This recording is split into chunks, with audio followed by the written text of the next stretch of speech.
Growing up, I liked watching old Jackie Chan movies. A master of blending martial arts and physical comedy. Outside his on-screen persona though, he has had controversies like being an absent father of his daughter from an affair he had and refusing to help his son following his drug possession arrest. Plus his pro-CCP support has led to some awful opinions. So I'm not much interested in him or his modern work, but I felt like I had to at least acknowledge this up front so that my discussion of his past work doesn't come across as endorsing him as a person or his political stance. And to be honest, this video's not really about him. Because one thing I like to do when I'm watching movies is when there's a scene where a character's playing a video game, I like to work out what it is. Batman is playing Galaga. There's Afterburner in Terminator 2, Wild Gunman in Back to the Future 2, and Radmobile in California Man, down to the little Sonic the Hedgehog on the rearview mirror. And feeling nostalgic, I was watching 1992's Super Cop. Yes, what we need is a Super Cop. And in this scene from Super Cop, I'm like, oh look,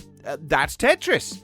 For the Mega Drive? But, fun fact, Tetris never came out on the Mega Drive. It nearly did. The game got cancelled due to very complicated licensing rights. They could have made a whole movie about it. In fact, they did. Only a small handful of the copies are known to exist and have become extremely valuable because of their rarity. How did one of the rarest video games in the world wind up in a Jackie Chan movie? That's right. This is a video where I obsess over an extremely minor background detail. This is so out of character of me.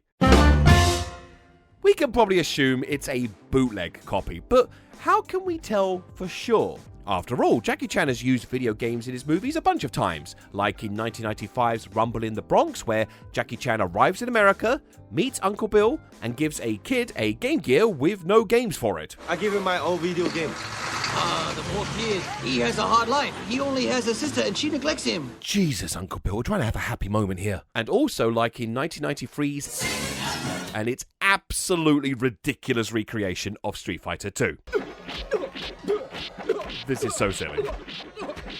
And one of them browns up. But this clearly isn't a bootleg because the film credits Capcom. So was Tetris done in an official capacity? Well, Tetris was cancelled well before this movie began production, so probably not.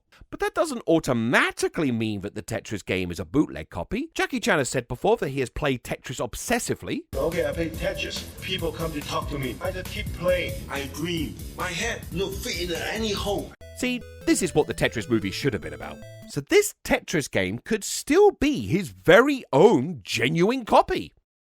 Stop looking at me like that. It's possible. Until we can prove that this is a bootleg copy, it's possible. Let's look at this scene very carefully. As Chan and Yang enter the scene, Chai Butt is playing Tetris, except the music is taken from an entirely different game.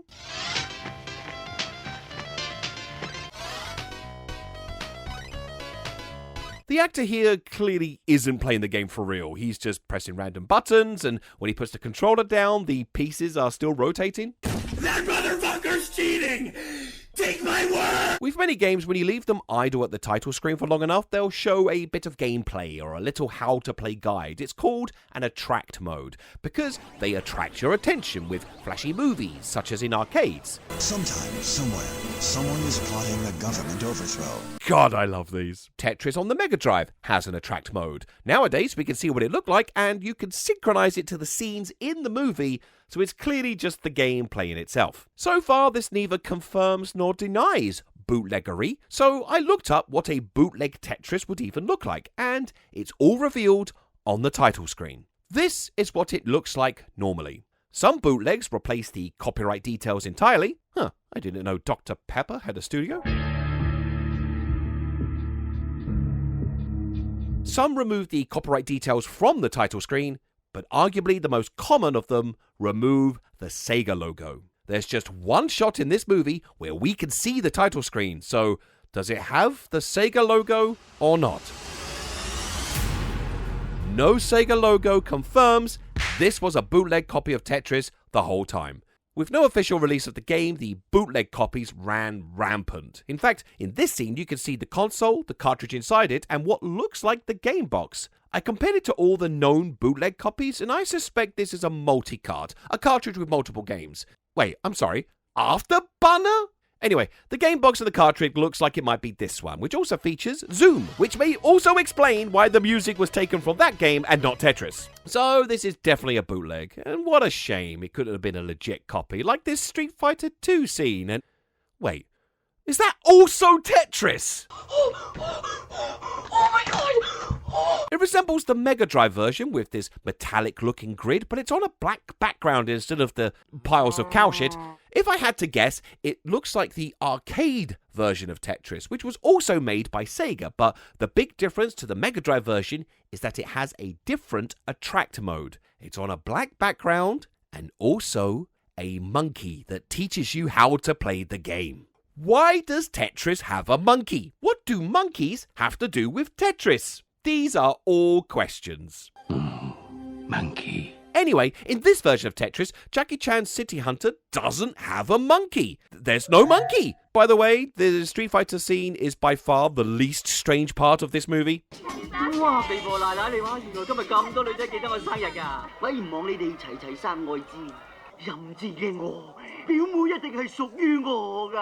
Anyway, I consider that this wasn't Tetris, but a Tetris-like game. For example, Block Z'd. This also has a metallic-looking grid and a how-to-play mode that's on a black void, but it focuses on these power-ups that have this blue banner not present in the scene. So I'm back to looking for this monkey. I kept a careful track of where this Tetris machine was located in the scene, and in these angles, we can just about see those glorious brown hills, which are in the titles for the arcade version. This is definitely Tetris, but where is the monkey? Where is the money? Did the editors cut him out? Okay, so hear me out. No, not like that. After Jackie Chan crashes through an arcade machine and electrocutes himself, he hallucinates that the bad guy is now Ken from Street Fighter, so he hits a bunch of random buttons and becomes E-Honda. And no, wait, E-Hondi? There's a reason it's not E-Honda in this movie, and that reason is a stupid reason. Jackie Chan has had a long-time sponsorship from Mitsubishi cars. They crop up all over his movies, and they're not always subtle about it. And just because E-Honda, who has nothing to do with Honda cars, has the word Honda in it, they had to awkwardly cut the E from Ken and paste it over the A. Hence these bits of K floating here. Don't ask me why it says Hush Start. But they clearly did the edit to this versus screen and then played it through the CRT monitor rather than doing it in post, because these scan lines and flicker is consistent. So seeing that they're not above editing game footage, did they remove the monkey from Tetris? And, more importantly, why does Tetris have a monkey? I'm presuming that this isn't an edit though, since that's a lot of effort for how little it's on the screen. Maybe it's because the monkey is speaking Japanese that this is a hacked version that removed the monkey for the Chinese arcades, just like how the Sega logo was removed before. I asked the Tetris subreddit about this monkeyless version of the arcade. I got one reply that just said, very interesting. Not what I needed, but thank you. So I'm calling it. This is almost certainly another Tetris bootleg, the second one I found in a Jackie Chan movie. Therefore, backing my thesis that Jackie Chan keeps bootlegging Tetris. Now, China has a history when it comes to bootlegging and counterfeits. I mean, these guys have their own TV show, and they're ripping us off. Basically, China's approach to copyright was more vibes-based than in the way the Western world handled intellectual property. Like, I don't know, putting a copyright strike on my Captain Planet video so I can't earn any more money from it. Support me on Patreon, please. China and Hong Kong's Confucianism-influenced culture of learning through copying, something seen as respectful and complimentary, clashed big time with America's approach of, I don't care about fair use for review and criticism, no Captain Planet video for you! To the point that in the 80s, when China and the US began trade relations, the US said, hey, that's a lot of our stuff getting bootlegged. And China said, yeah, you're welcome. The US forced China to implement Western-style copyright laws, which help a little, but couldn't really do much to fully stop counterfeiting, and so America kind of gave up. No copyright law in the universe is going to stop me! While nowadays China is much better at enforcing intellectual property, clamping down on bootlegging, especially when it comes to dangerous things like counterfeit medicine, back in the 90s, bootlegging wasn't hidden away in the black market, it was on TV. For example, the Famiclone, a combination of clone and Famicom, the name for the NES in Japan. These machines were made in various places like Taiwan, Korea, Hong Kong, and China. The NES originally came out in 1983, but by the time Nintendo brought it to China in 1994, there were already 20 million Famiclones in the country, and they were much cheaper than the original machine. Many Famiclones promoted themselves as educational tools, first and foremost, that just so happened to also let you play Famicom games. Like the Diamond Leopard King New Education Computer, with your education gun. And also Shrek. The Suba range of machines ran TV ads in the 90s as tools to help kids with typing and learning English. They were basically keyboards with a NES attached to it and used stolen programming, stolen music, and stolen games, like certain game cartridges having an unlockable version of Dr. Mario on it. Putting copyright Suba on the title screen of a Nintendo game is bold. And Dr. Mario is a Falling Bricks game, therefore, technically, another Tetris game. Now, who would dare promote a bootleg game machine with a bootleg Tetris game in it? Who? He did it again! He did it again! Jackie Chan keeps bootlegging Tetris! This is the third one I found! He can't keep getting away with this! I thought he was anti-piracy! Jackie and I are on a mission to stop piracy! Honey, look out! The pirate is on the fake motorbike next to you! Now these criminals are counterfeiting other things, like electronics.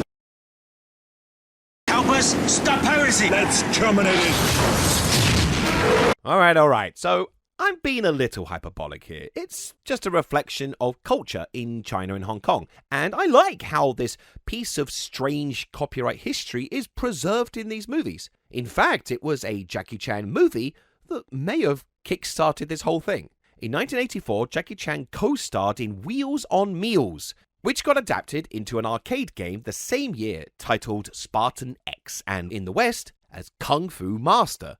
This arguably became the first beat-em-up video game, becoming a huge inspiration for games like Final Fight, Streets of Rage, and yes, even Tetris. Actually, no, that's not true. How fun would it have been, though? How fun would that have been for all of this to come back to Tetris, huh? But no, but it did inspire Street Fighter, so that's a nice full circle moment, you know? That's nice. Why does Tetris have a monkey? Life could be a dream.